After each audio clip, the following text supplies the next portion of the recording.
Hi, and welcome to Mindful, Beautiful, and Thriving, a podcast series by Tharaka Foundation focused on youth mental health. Before we begin today's episode, I just wanted to let you all know that all content that is found in our podcast is created for informational purposes only. This content is not intended to be a substitute for professional medical advice, diagnosis, treatment, or therapy. Always seek the advice of your physician or other qualified health provider with any questions you may have regarding a medical condition, and never disregard professional medical advice or delay in seeking it because of something you have heard in this podcast. Thank you so much, and without further ado, let's get started. Hello, everyone. Welcome to Mindful, Beautiful, and Thriving, a podcast by the Tarika Foundation, where we celebrate stories of mindfulness in action. Stories where awareness, compassion, and courage come together to create meaningful change. Today's episode is especially inspiring because it reminds us that you don't need to wait until adulthood to make a difference. You just need curiosity, empathy, and the willingness to act. I'm so happy to welcome Krisa Desai, who created an incredible project as part of the Girl Scout Award, Gold Award, and an app called ASLHelper designed to break communication barriers with the deaf community.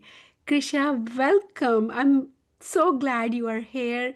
Please introduce yourself to those who are listening to you for the first time.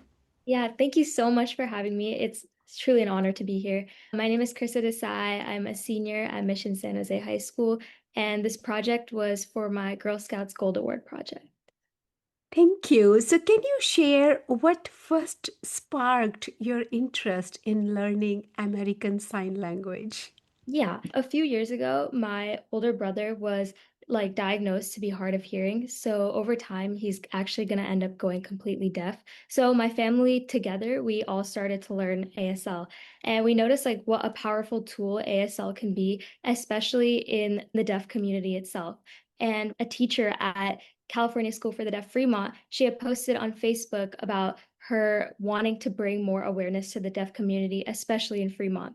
And so I reached out to her and we started talking about ideas on ways to work together. And I told her that I'm a Girl Scout and I really want to work with her for my project. And she really introduced me to the deaf community and what it means to be a part of it and how their culture is, how their school works. And yeah, I really felt welcomed and they were so nice. And I really wanted to work with the school itself for this project.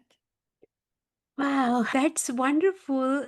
As you were learning ASL, and you noticed something really important, right? Even though your city is home to one of California's School of the Deaf people, but most people around you did not even know basic science. So, what was that realization like for you? It's just truly shocking. I hadn't really thought of it until a couple years ago when it became something part of my life. I'd never really thought I didn't know ASL myself, but once I started to learn it and I realized people around me didn't know it was just really shocking, especially since Fremont's like a city of so much culture, and it just felt like almost wrong for us to not be including such a big part of the city itself. And I really wanted to make a change in that aspect. Oh, that's wonderful. You got inspired. So, what did you do to bridge that gap? And Yeah, why that gap exists to begin with? Yeah, after talking to the teacher, my mentor, Jennifer from California School for the Deaf Fremont, I realized the barrier mainly exists because people don't really have the time to dedicate learning an entirely new language. Like ASL, although it's like sign language, it's still a entire language that requires a lot of time and effort to fully master. And a lot of people just don't have the time and they don't really see the need to dedicate that time. So to bridge this barrier, I decided to create an app called ASLHelper. And how the app works is that people can search any word and they'll automatically see an instant video of an ASL creator signing the sign that they've searched for, and they can learn it on the spot. And this app is just truly designed so that hearing people can learn a sign on the spot so that they can communicate with a deaf person in a public space, just to promote inclusivity and also promote the slow learning of sign language. I'm so proud of you. One thing I really love about your project is that it's not about becoming fluent, right? It's about learning what you need and when you need it, right? Yeah. So, why was that distinction important to you? And Yeah. what did you do? Like you were explaining your app. So, would you like to share more details? Yeah. Yeah.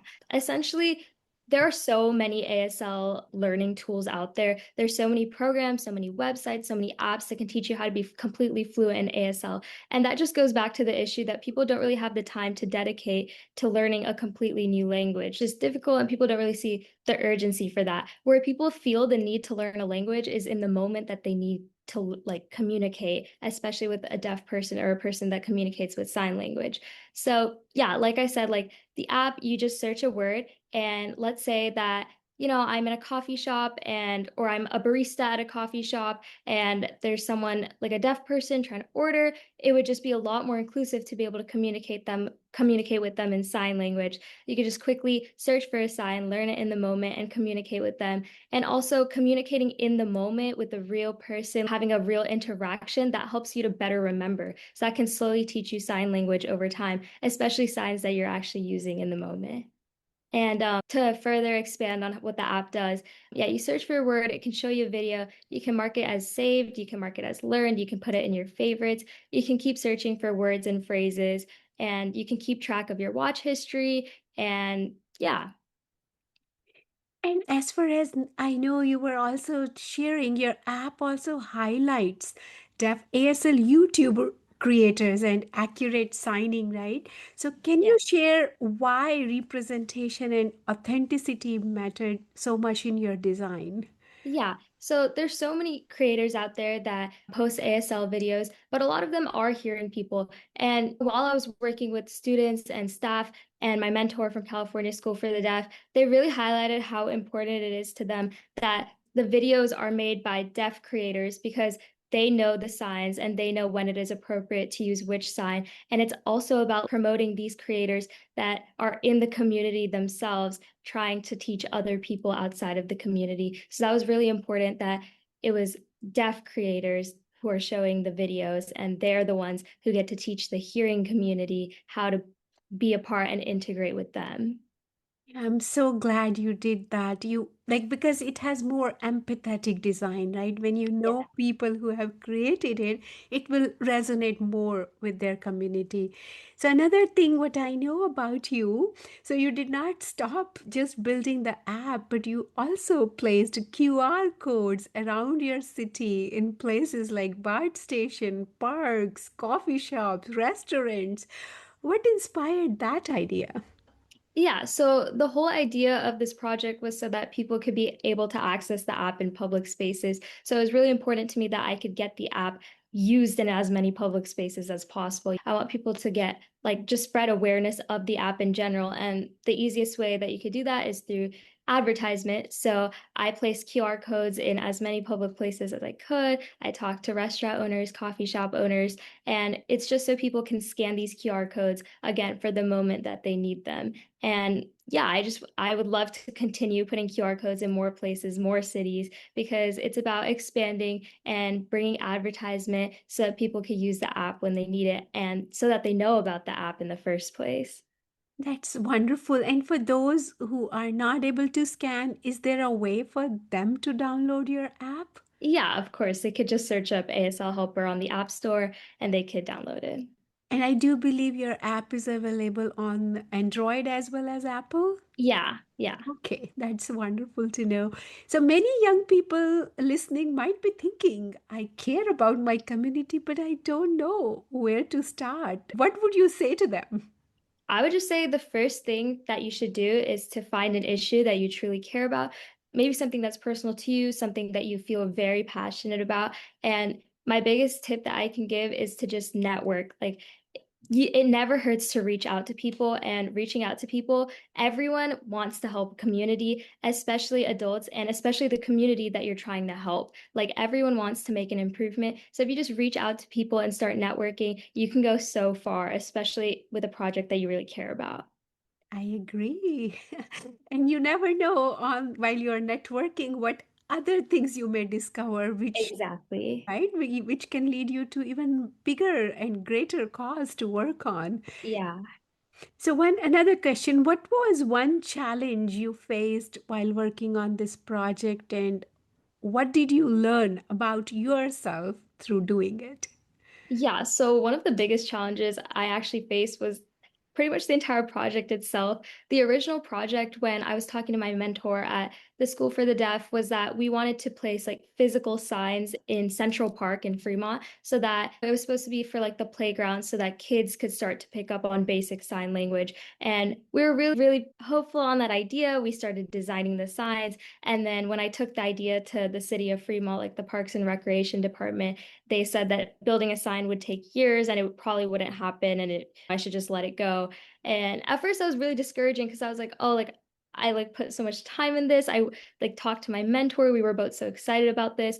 But then we just got back to brainstorming and we thought, what's a way that we can make this even bigger and better? And then we came up with the idea of the app, which the best thing about the app is that it's not just in one place, it's portable. You can take it anywhere and everywhere. So it's not just in one public space like the park, it's in shops, it's everywhere, it's with you at all times. And yeah, I think one thing that I really learned about myself is that like rejection isn't always a bad thing. Like it's just redirection. And in this case, it actually brought me to an idea that was better and bigger and a lot more useful in a lot of areas and in a lot of places. And I'm so glad you came up with the app idea because now phone is integral part of our life. We take it Yeah. wherever we go. And when app is there, definitely this is at our fingertips. We can learn faster, use it faster. So another question in my mind, if you could go back and talk to yourself before starting this journey, what encouragement would you give? I would just tell myself to really not give up and to keep reaching out to people. That's just the most important thing. Like at first, when the city had said no, I really sat with it for a month or two because I was like, what can I do in this situation? But I wish I had just like not taken that pure rejection, just taken it as an opportunity to find an even better idea. And I wish it didn't take me that long to come up with something better because I was so discouraged. But yeah, I would just tell myself to not give up, to just keep going and really push for my idea and stay strong with it. Absolutely. Your story is so inspiring and it's a powerful reminder that inclusion does not always require big systems or perfect solutions, right? Yeah. Sometimes it just requires that awareness, compassion, and willingness to begin and restart. As you Yeah. were saying, obstacles will come, no doubt about it. So, how do I make those challenges as opportunities? So, I'm so inspired to listen to your story. Before we close, is there anything you would like to share with our listener, especially other youth who may want to create a positive change in our community? Yeah, I would just like to say keep following what you're passionate about. And if you truly care about something, then the extent that you can go to make what you want happen is like unstoppable. There are no limits. You just have to keep fighting for what you truly believe there needs to be a change in. Thank you, Krisha, for your And thank you so creativity. much for having me. No, it's our honor. Thank you for your creativity, your empathy, your leadership. Your Gold Award project is just not an app, it's a bridge. And it's already making the world more accessible to everyone listening. Let this story be an invitation. Look around your community, notice what others might be struggling with, and ask yourself, what small step can I take today? This is Mindful, Beautiful, and Thriving. Thank you for listening. Krisha, thanks again for joining us today. Wish you all the best. You are listening to Mindful, Beautiful, and Thriving, a podcast series by Tharaka Foundation. As part of our youth series, we will be releasing new episodes every month, so make sure to continue to check those out. We hope you enjoyed this podcast, and we thank you so much for listening.